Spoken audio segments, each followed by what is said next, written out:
Welcome sa Edox DC, kung saan pinag-uusapan natin ang pandaigdigang hustisya, karapatang pantao at pananagutan sa politika. This is presented to you by Education 4708. Just proceed to view the full content. Ngayon, susuriin natin ang opisyal na investigasyon ng International Criminal Court sa giyera kontra droga sa Pilipinas, sa ilalim ng dating Pangulong Rodrigo Duterte. At ang matapang na boses ni Agnes Callamard, isang opisyal ng UN na nangahas na ilantad ang mga paglabag sa karapatang pantao sa kanyang pagbisita sa kabila ng posibleng pagtutol ng mundo.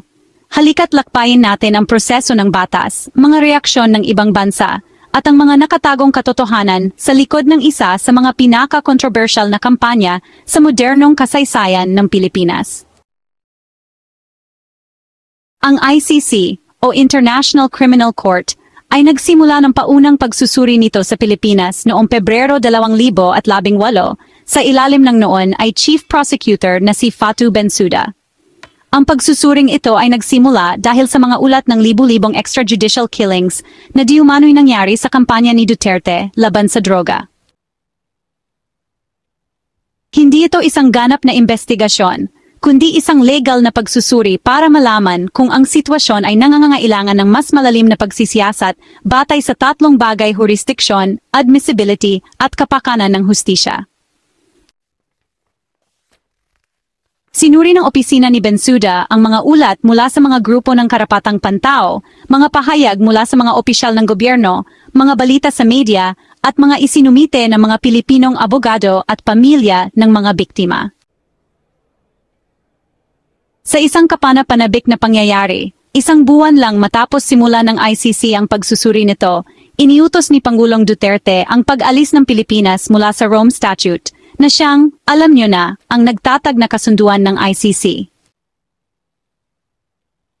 Simula Marso 17, 2019, opisyal ng hindi miyembro ang Pilipinas. Pero may kondisyon, may kapangyarihan pa rin ang ICC sa mga krimeng nangyari noong miyembro pa ang bansa. Sa kasong ito mula Nobyembre 2011 hanggang Marso 2019. Hindi nagpatinag, nagpatuloy si Bensouda. Noong Hunyo 2021, bago matapos ang kanyang termino, nagsumite siya ng formal na kahilingan para magbukas ng ganap na investigasyon sa mga krimen laban sa sangkatauhan, partikular ang pagpatay, bilang bahagi ng malawakan o sistematikong pag-atake at mga krimeng ginawa ng mga tauhan ng Estado o sinang-ayunan nila. Ang kahilingan ay sinuportahan ng detalyadong dokumentasyon, mga utos ng pulis, pahayag mula sa mga nakaligtas, maging mga video. Noong Hunyo 2021, si Karim A. Khan KC ang pumalit bilang ICC prosecutor. 3 buwan lang ang lumipas noong Setyembre 15, 2021, inaprubahan ng ICC Pre-Trial Chamber ang buong investigasyon sa sitwasyon sa Pilipinas. Sinabi ng korte, may sapat na batayan para maniwala na may naganap na krimen laban sa sangkatauhan mula Hulyo 2016 hanggang Marso 2019 sa konteksto ng tinatawag na giyera kontra droga.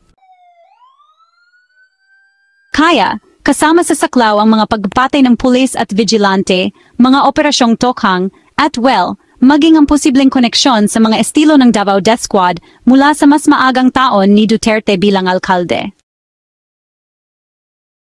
Ang ICC ay hindi naglalabas ng pangalan ng kanilang mga investigador, pero sa ilalim ng Office of the Prosecutor, nagpadala sila ng mga grupo para mangolekta ng mga testimonya mula sa mga biktima at saksi at suriin ang mga forensic report. At suriin ang mga record ng PNP, mga drug watch list, at mga internal memo. Ang mga NGO tulad ng FLAG, Center Law, at Amnesty International ay malaki ang naitulong para magkaroon ng ugnayan ang mga biktima at ang mga investigador. Dahil tumanggi ang gobyerno ng Pilipinas na magbigay ng access, karamihan ng ebidensya ay nakalap sa pamamagitan ng mga panlabas na network, at sa totoo lang, maraming saksi ang kinailangang magtago o lumipat pa nga sa ibang bansa. Ngayon, pag-usapan naman natin si Agnes Callamard. Siya, walang duda, ang isa sa pinakamabangis na internasyonal na kritiko ng drug war ni Duterte. pero hindi siya bahagi ng ICC. Siya ang nagsilbing UN Special Rapporteur sa extrajudicial killings mula 2016 hanggang 2021. Simula pa noong 2016, nanawagan na siya para sa isang malayang investigasyon ng UN sa mga patayan sa Pilipinas. Sumagot si Duterte ng mga personal na atake, pagbabanta, at hinamon pa nga siya sa isang pampublikong debate. Noong 2017, bumisita si Calamard sa Pilipinas, pero hindi bilang opisyal. Dumalo siya sa isang komperensya tungkol sa patakaran sa droga at pinuna siya ng gobyerno dahil sa paglabag sa protocol. Kinondena ang pagbisita niya ni DFA Secretary Alan Peter Cayetano noon na nagsabing gusto lang daw niyang ipahiya ang administrasyon. Sa kabila ng pagtutol, patuloy siyang naglabas ng mga pahayag na talagang nagbigay diin sa ilang mahahalagang issue, ang kakulangan ng pananagutan para sa mga pagkamatay na may kaugnayan sa droga, ang pagiging normal ng mga extrajudicial killing, at ang patuloy na pangangailangan ng pandaigdigang panggigipit upang protektahan ang mga biktima. Sa buong investigasyon, tumanggi lang makipagtulungan ang gobyerno ng Pilipinas sa ICC. Tinawag pa nga ni Pangulong Duterte itong isang kolonyal na korte, at alam mo, halos ganoon din ang naging paninindigan ng mga sumunod na Pangulo. Noong 2022 at 2023, sinuportahan ng gobyerno ni Marcos Jr. ang posisyon ni Duterte na nagsasabing walang jurisdiksyon ang ICC matapos ang pag-alis ng bansa. Ngunit ang pag-aresto kay Duterte sa pamamagitan ng Interpol noong 2025 ay sumasalungat sa posisyong iyon dahil malinaw na nakipag-ugnayan ang mga awtoridad ng Pilipinas kahit hindi direkta sa mga pandaigdigang sistema. Nasa critical na yugto ngayon ang ICC. Hinahamon ng depensa ang jurisdiksyon, sinasabing walang awtoridad ang korte matapos ang 2019.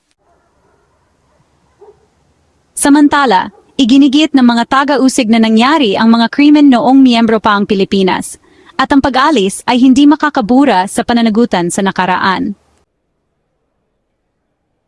Patuloy na hinihimok ni Calamard at ng iba pang grupo ng karapatang pantao ang buong pag-uusig sa takot na ang kawalan ng parusya ay kumalat sa ibang bansa kasunod ng halimbawa ni Duterte. Habang naghihintay tayo sa pagdinig sa Setyembre 2025 sa The Hague, isang bagay ang malinaw. Hindi nagtapos ang laban para sa hustisya sa pag-atras o sa mga teknikalidad sa batas. Nakasalalay ito sa katotohanan, pananagutan at tapang ng mga nagsasalita, tulad ng mga biktima, mga investigador, at mga taong tulad ni Agnes Calamard. Huwag kalimutang mag-like, mag-subscribe, at pindutin ang bell icon para sa mga updates sa paglilitis ng ICC at iba pang nilalaman na may kaugnayan sa hustisya. Iwanan ang inyong mga saloobin sa comments. Sa tingin ba ninyo ay may jurisdiksyon ang ICC kay Duterte? Dapat bang mas maraming opisyal ng UN tulad ni Calamard ang makialam sa mga kasong tulad nito?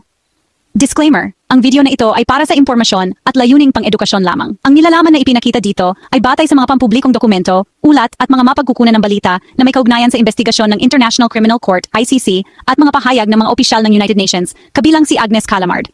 Ang video na ito ay hindi naglalayong siraan, akusahan o husgahan ng maaga ang sinumang individual o institusyon.